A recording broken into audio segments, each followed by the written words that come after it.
हाय मित्रों, फरी एक बार प्रोफेसर हितेश पंचाल खुशी कॉमर्स इंस्टीट्यूट राणी तरफथी ધોરણ 12 કોમર્સ નો એકાઉન્ટ એમાં પાર્ટ 2 ચેપ્ટર 4 નાણાકીય પત્રકોનું વિશ્લેષણ, જેમાં આપણને 4 માર્કનો મોટો દાખલો પૂછવાનો છે એની વાત કરી રહ્યા છીએ. બરાબર? તો ધ્યાન જોજો બેટા કે આપણે હવે ભણી રહ્યા છીએ સમાન માપના પત્રકો, જેમાં આપણે આગળના વિડિયોમાં નફા નુકસાનના પત્રકની વાત કરી હતી અને હવે આપણે પાકા સરવૈયાની વાત કરી રહ્યા છીએ. નફા નુકસાનના પત્રકમાં જોયું કે વેચાણના આધારે ટકા કાઢવામાં આવે છે, જ્યારે અહીંયા આપણને પાકા સરવૈયામાં કુલ રકમ પર ટકા કાઢવામાં આવે છે, એટલે કે આ કુલ રકમ. બરાબર? ઇક્વિટી જવાબદારી પર 2016 માં જોઈએ તો 60 લાખ કુલ રકમ, એ મિલકત બાજુ હોય તો પણ 60 લાખ અને ઇક્વિટી જવાબદારી પર હોય તો પણ 60 લાખ. 2017 ની વાત કરીએ તો એમાં કુલ રકમ 75 લાખ બંને બાજુ, કારણ કે પાકા સરવૈયામાં બંને બાજુ સરળ જો હોવો જોઈએ સરખો. તો જોઈએ આગળ હવે કે આપણે કઈ રીતે ટકા શોધવાના છે. પહેલું 25 લાખ ભાગ્યા 60 લાખ રકમ શેની છે? ઇક્વિટી શેર મૂડી. 25 લાખ ભાગ્યા 60 લાખ ગુણ્યા 100 એટલે આવશે 41.67. સરસ. ચલો બરાબર. એના બે આગળ જઈએ.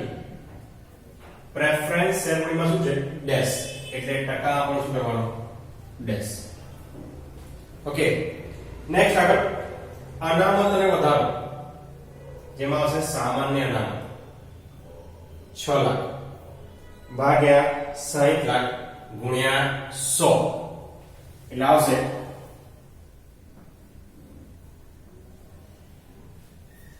10%. બરાબર? 60 લાખના 10% કેટલા થાય? 6 લાખ. સિમ્પલ.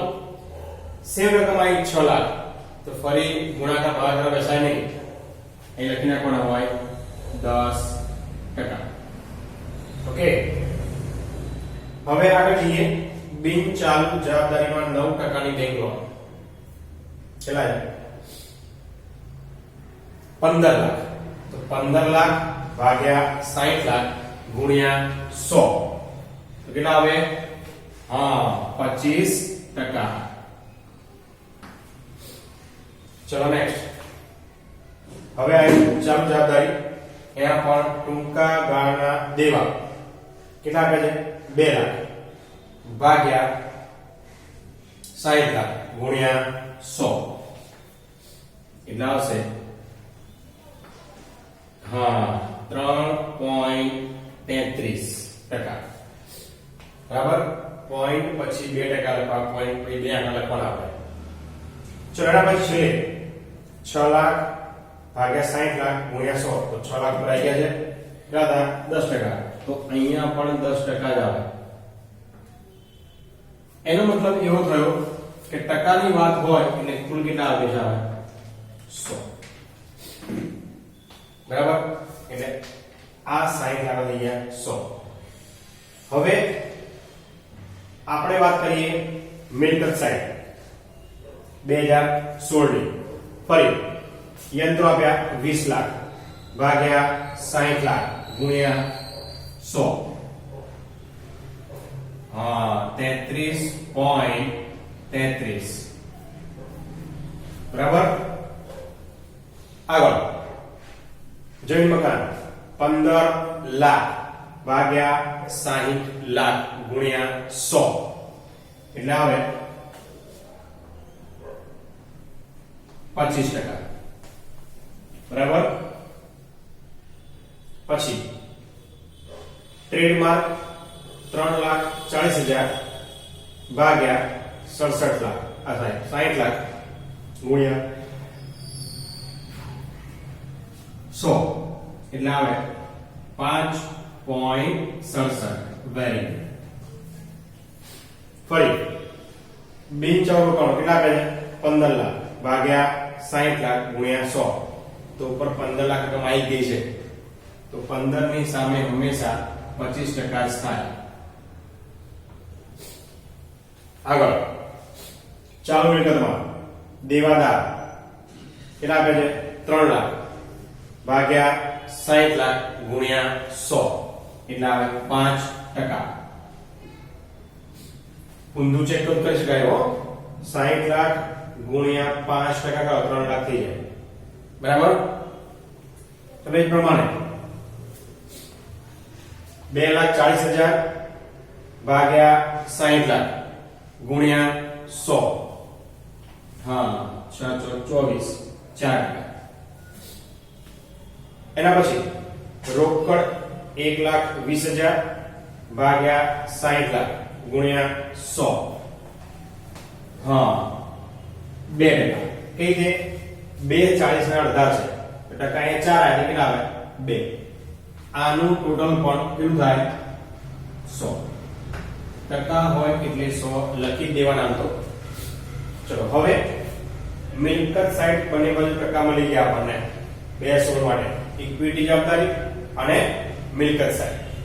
હવે 17 નો વારો આવ્યો તો અહીંયા પણ આપણે કુલ 100 લખી દઈએ બંને બાજુ. બરાબર? ચલો ફરી એકવાર. હવે કુલ રકમ કેટલી થઈ ગઈ? 75 લાખ.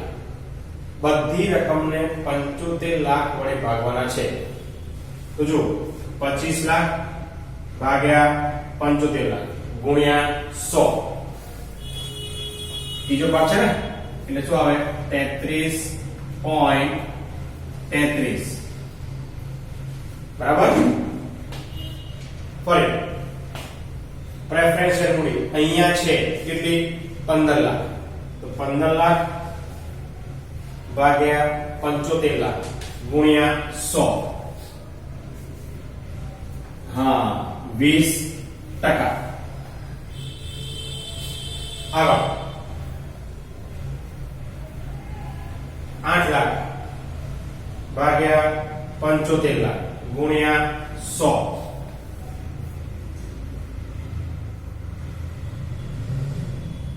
બરાબર 10.67. આગળ 4,50,000 ભાગ્યા 75 લાખ ગુણ્યા 100.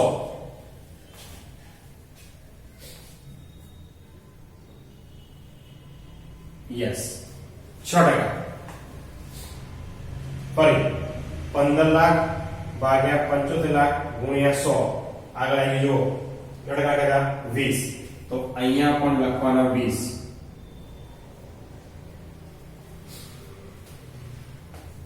એના પછી 6 લાખ ભાગ્યા 75 લાખ ગુણ્યા 100.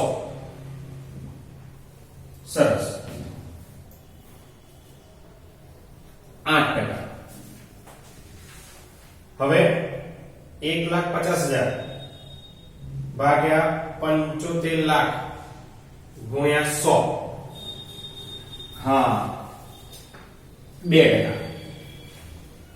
બરાબર? ટોટલ મારો એટલે 100% થઈ જાય. બરાબર?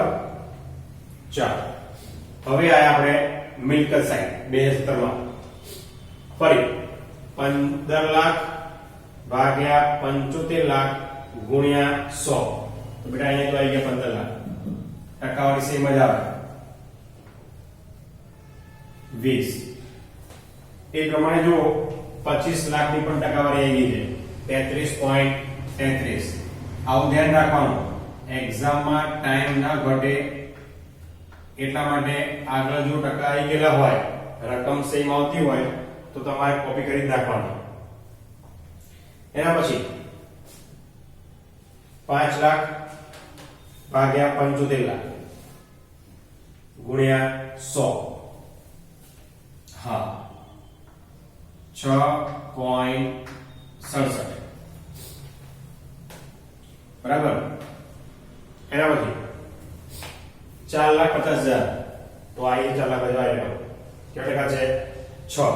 લખી દેવાના. પછી ગણો બેસાય નહીં.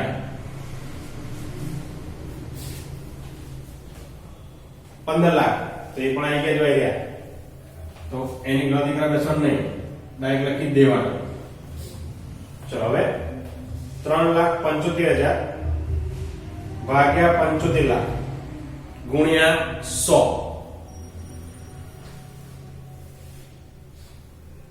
યસ 5%.